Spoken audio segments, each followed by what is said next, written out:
Hello everyone, आ गया है ड्रामे का second last episode. Office first night का सेकेंड लास्ट एपिसोड है। अबू की सिस्टर री और उसकी आंटी दा के पास जेम आता है और उसके बाद वो बोला होता है कि मेरे पास बहुत बढ़िया प्लान है, इसके बाद हमारा प्लान पूरी तरह से सक्सेसफुल हो जाएगा। री बोलती है नहीं, मुझे अभी कुछ करना नहीं है। और जेम तो शौक में कि यार बहन अचानक से बदल कैसे गई। लेकिन बाद में आंटी आती है और उसके बाद वो बोलती है हम तुम्हारे साथ बिल्कुल भी नहीं हैं। हाँ, हमसे बहुत बड़ी गलती हुई थी और हमने तुम्हारे साथ देने के बारे में सोचा जरूर था। हम लालची जरूर है लेकिन बुरे नहीं है। अब हम अपू को हर्ट नहीं करेंगे। हो सके तो तुम भी उसे परेशान करना बंद करो, बोल के उसे वहाँ से जाने के लिए बोल देती है। जेम समझ नहीं पाता ये भगवान ये चल क्या रहा है।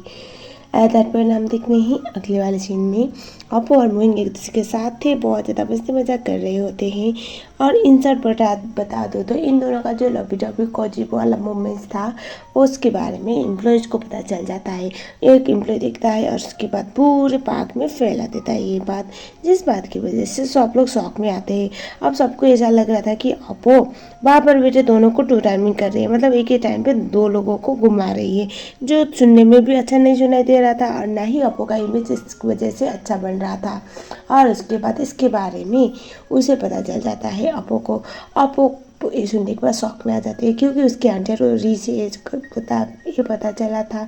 और उसके बाद जो री थी वो बोलती है कि मैंने उन लोगों को समझाने की ट्राई किया लेकिन सब लोग गलत समझ रहे तुम्हारे बारे में, मैं उस चीज़ को रोक नहीं पाई।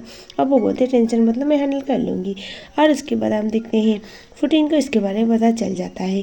फुटीन तो शौक में आते हैं क्योंकि उन्होंने सोचा नहीं था ऐसा कुछ होने वाला है।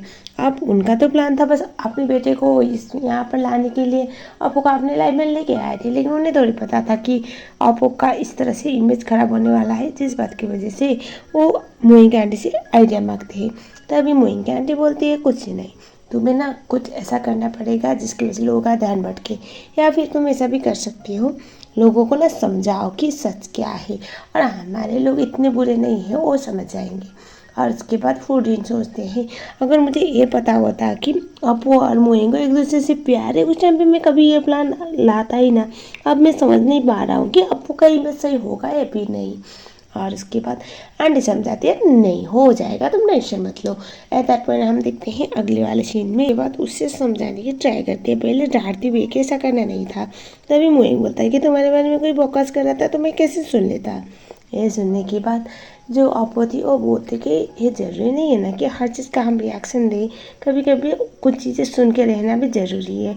और तुम इस तरह से ओवर रिएक्ट करोगे तो उस टाइम पे क्या होगा पता है, तुम जेल जा सकते हो। उसके बाद पैसा कौन कमाएगा, तुम्हारे पापा और मेरे लिए बोल के वो उसका ध्यान भटकाने की ट्राई कर रही थी। और उसके बाद अपू मोइंग से प्रॉमिस लेती है कि आज के बाद कभी भी वो अपने गुस्से को आगे आने नहीं देगा और वो समझदारी से चीज़ें को करेगा, मतलब कभी भी वो ओवर रिएक्ट नहीं करेगा। और उसके बाद हम देखते हैं फूडीन को। फूडीन मीटिंग बुला लेते हैं और उसके बाद वो आज प्लान किए थे कि वो अपू के बारे में सब कुछ बता दे लोगों को, ताकि अपू को यहाँ पर कोई भी गोल्ड डिगर ना समझे। और उसके बाद फूड इन सबको सारा सच बता देते हैं और उसके बाद बोलते हैं इन सब चीज़ों में अगर कोई गलत है तो मैं हूँ, प्लीज़ आप लोग अपू को गलत मत समझिए। इन दोनों के एक दूसरे से प्यार है और मुझे इस प्यार से कोई एतराज़ है नहीं, ऐसे भी अपू मेरे लिए बेटी जैसी है। बस उसने मेरी मदद की थी मोहित को ऑफिस में वापस लाने में, वरना इसके अलावा कुछ नहीं है। ये सुनने के बाद सब लोग सॉरी बोलते हैं। और उसके बाद जो फूडिन थे वो बोलते हैं और मैं दूसरी बात कहना चाहता हूँ, अब मोइन कंपनी को टेक ओवर करने वाला है, मैं अब आराम करूँगा, मैं तो रिटायरमेंट वाली ज़िंदगी जीऊँगा और मेरा बेटा सब कुछ हैंडल करेगा। सब लोग उसे कॉन्ग्रेचुलेट करते हैं। अब वो बहुत खुश थी क्योंकि मोइन फाइनली अपनी फैमिली की जिम्मेदारी समझने लगा था और वो इस बार वो भाग नहीं रहा था, वो काफ़ी खुश था। दोनों अच्छा खासा टाइम स्पेंड करते हैं। तो इसको तो हम सर्कट में काटने वाले हैं। एंड देन हम देखते हैं जेम को दिखाया जाता है। जेम लैपटॉप में सीक्रेटली कुछ चुरा के भाग रहा होता है।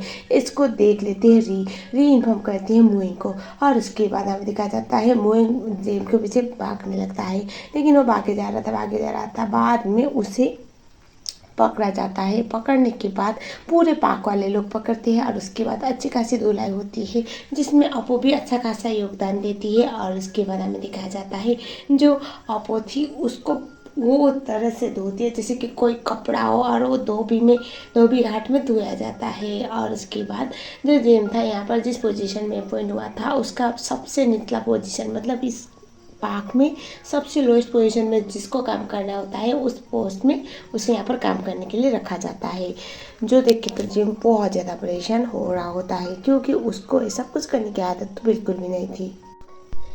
आज अपो ने जिस तरह से जिम की धुलाई की थी वो तो देखने लायक था। वो एक बहुत खुश था, अपो को बड़े प्यार से देख रहा होता है।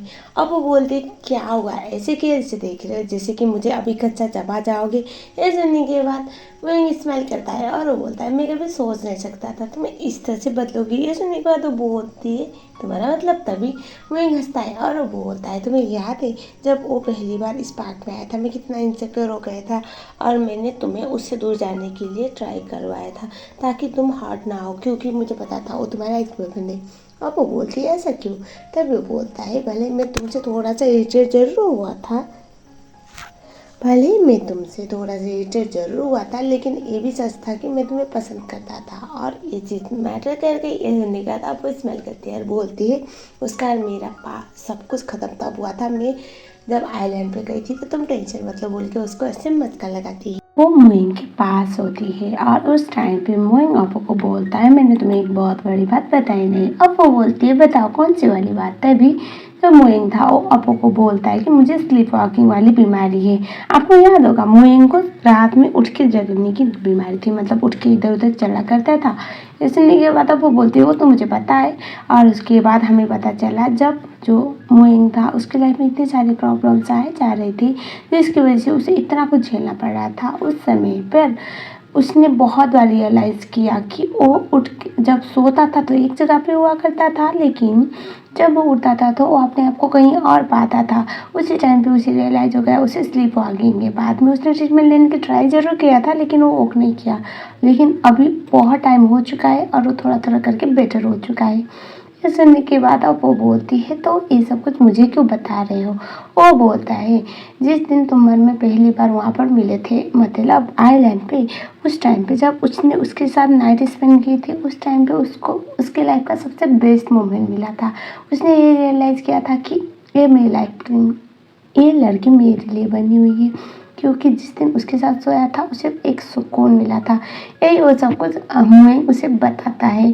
अब वो स्माइल करती है और वो बोलती है तो मुझे ये सब कुछ क्यों बता रहे हो। अब मुझे समझ में आया। मोएन बोलता है हाँ अगर समझ में आया तो कुछ करे। दोनों एक दूसरे के साथ रोमांस करने लग जाते हैं। आई मीन टू से एक दूसरे के साथ इंटीमेट होते हैं। और यहीं पर ये वाला पार्ट ख़त्म हो गया। सो मिलूंगी इसका आखिरी पार्ट लेके बहुत जल्द। Thank you so much.